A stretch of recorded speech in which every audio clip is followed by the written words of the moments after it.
I don't come from powwow people, being Apache.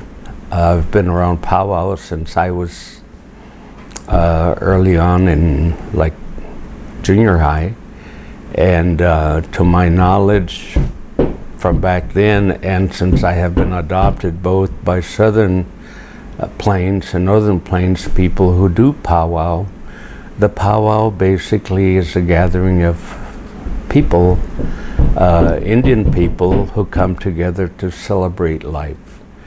Traditionally, as I understand, both North and South, it was a tribal powwow. It was a tribal gathering.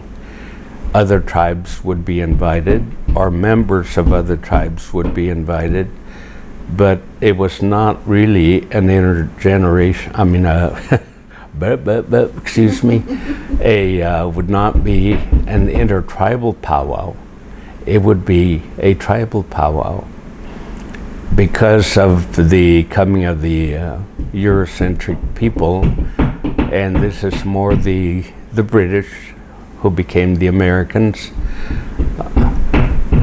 and what happened in the establishment of reservations, boarding schools, etc., then more intermarriage between tribal people began to take place.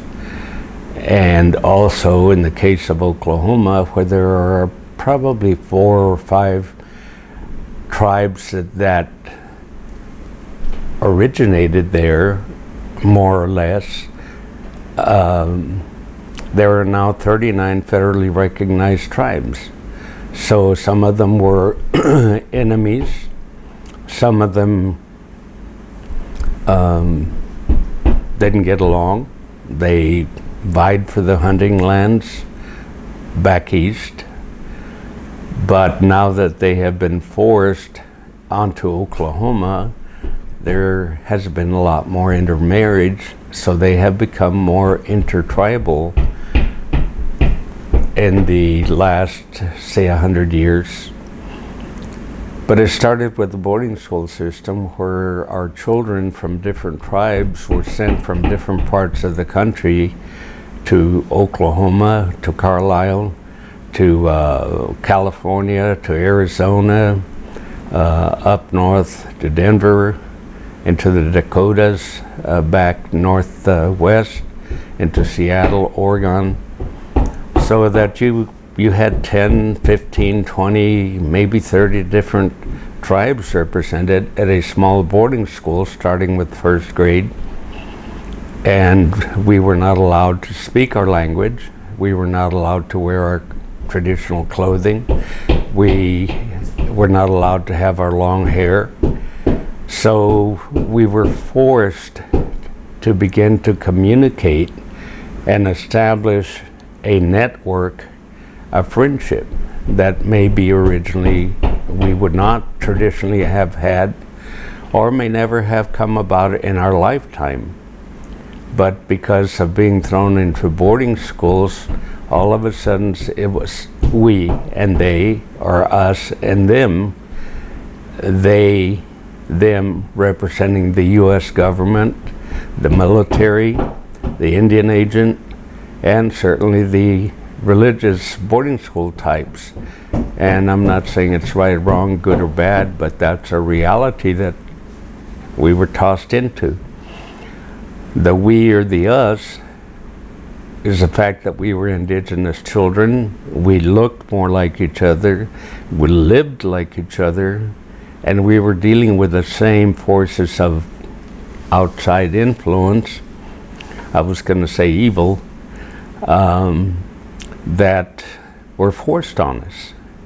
And therefore, we began to form friendships and alliances that we would not have formed maybe ever, and certainly not as little people, first grade through 12th grade. So that was the beginning for me, and in my way of thinking and speaking with people over the years from other tribes, of what began to strengthen us in many ways, as a group of Indigenous people in the US, and I'm sure in Canada in some ways.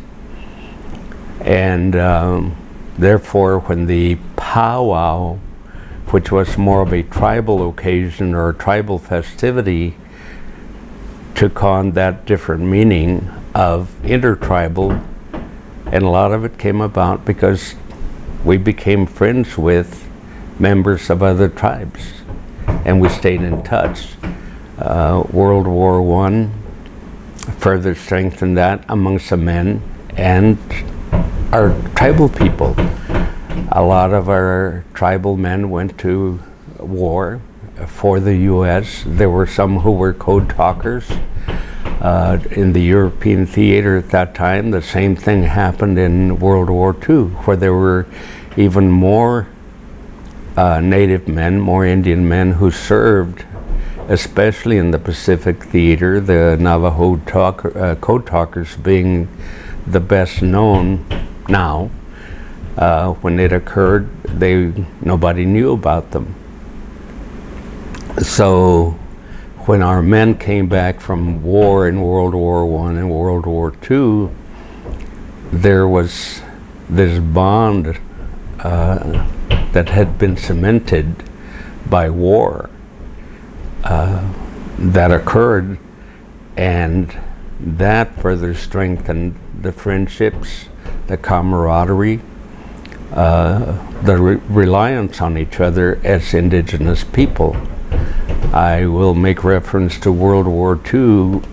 When the veterans from World War II came back, that's when the National Congress of American Indians and the National Tribal Chairmen's Association was established, based around issues of commonality. Because we all had land that we had to defend, we had water rights we had to defend, we had mineral rights we had to defend, fishing rights, hunting rights, etc. And those two organizations were formed. The National Tribal Chairmen's Association no longer exists.